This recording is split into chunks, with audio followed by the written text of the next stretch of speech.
Longitude 181. La chronique de la mer et des océans de fréquence terre, Daniel Krupka. Bonjour, c'est d'un livre dont je voudrais vous parler aujourd'hui. Ce livre, c'est Rencontres sauvages. Rencontres sauvages est un livre écrit par François Sarano, dont les divers chapitres se regroupent sous différents vocables. Océan sauvage et inconnu, océan partagé, océan blessé et océan d'espérance. Plutôt que de vous en parler longuement, j'ai préféré demander à François Sarano de nous en résumer les quelques grandes idées. Et tout d'abord, si on parlait de l'océan inconnu. L'océan inconnu, c'est 360 millions de kilomètres carrés, 4 km et demi d'épaisseur. Tous les plongeurs savent à peu près ce qu'ils explorent au cours d'une plongée. Quand on fait le rapport, on s'aperçoit très rapidement que nous n'avons exploré, visité que 0,001% de cet univers. Personne n'a jamais plongé au milieu du Pacifique. Personne n'est jamais allé dans les grandes profondeurs. Mais c'est pas simplement cette immensité sidérale océanique que nous ne connaissons pas. Et les espèces qui le peuplent, évidemment. Mais même la zone côtière. Qui connaît le tour de l'Amérique du Sud? Ah oui, moi je suis allé plonger à Malpelo, oui. Oui, bon, d'accord. Mais le reste? Ah bah moi je suis allé au Cap Horn. Ouais, d'accord, et le reste? Pas possible, il n'y a pas de logistique, personne n'a jamais plongé là. Le tour de l'Afrique, les fins fonds de l'Alaska. Bref, même la zone côtière, la zone qui nous est accessible, nous ne l'avons pas explorée. Alors, les zones que nous explorons, Porquerolles. Ah oui, vous pensez qu'on connaît bien Porquerolles? Ben moi j'en doute. Je suis certain que s'il y avait de vrais inventaires qui étaient faits à Porquerolles, on trouverait de nouvelles espèces. Même si nous avions inventorié toutes les espèces qu'il y a autour de Porquerolles, la zone la plus plongée au monde. Que saurions-nous des comportements de chacune de ces espèces qui vivent 24 heures sur 24, 365 jours par an? Oh, pas grand-chose.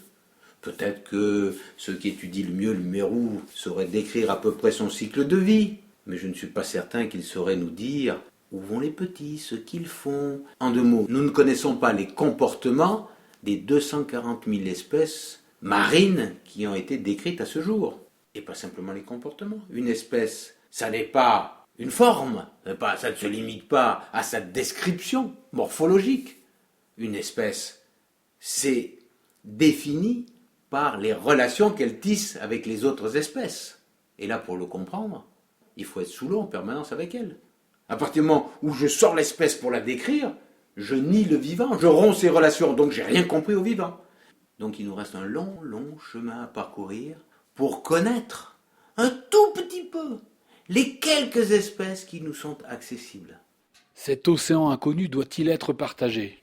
Ce qu'on fait là, c'est océan partagé. Un océan découvert qui n'est pas partagé n'existe pas. Les expériences que nous vivons, nous plongeurs, sous la surface de l'océan, nous avons le devoir, c'est pas ça. Alors ce coup-ci, c'est pas simplement un droit, c'est pas simplement une chance, c'est pas simplement un bonheur, c'est un devoir de le partager avec ceux qui n'ont pas la chance d'aller voir sous l'eau. C'est quelque chose qui va à la fois leur permettre d'imaginer un tout petit peu le trésor, le bonheur qui se cache là, sous la peau de l'océan, qui va peut-être les entraîner à aller se glisser au-delà du miroir, et puis qui va les inciter à réfléchir à la nécessité de préserver ce trésor, même s'ils n'y ont pas accès. Moi, je n'ai pas accès à tous les trésors du musée du Louvre, et je serais terriblement horrifié qu'il soit détruit. Je n'irai peut-être jamais voir le trésor des peintures préhistoriques de la grotte Chauvet, et pourtant, je ferais tout s'il fallait les préserver.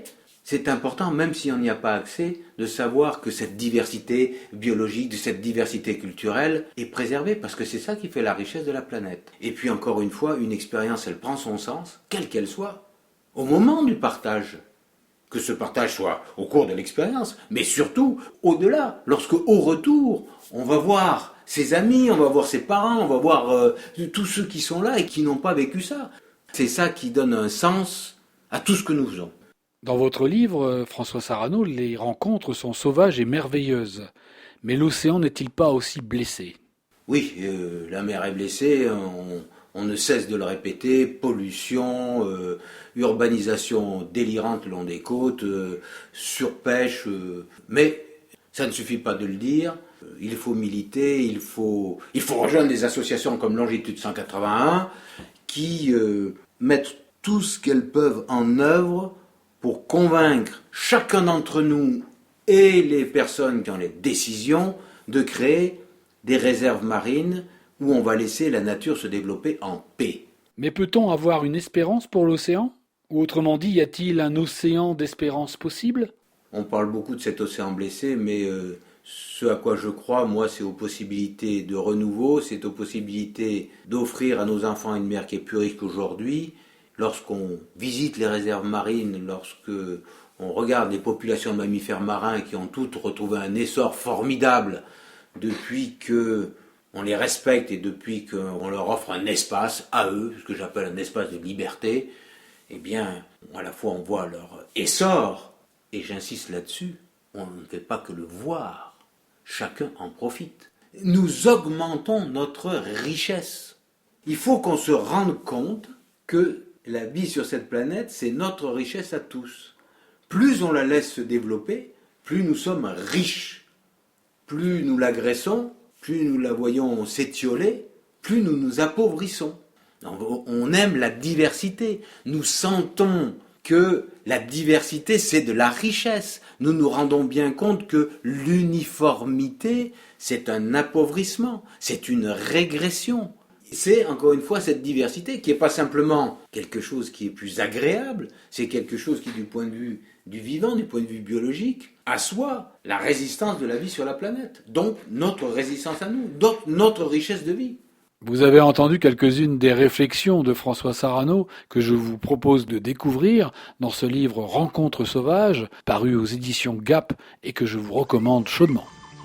Retrouvez et podcastez cette chronique sur notre site fréquenceterre.com.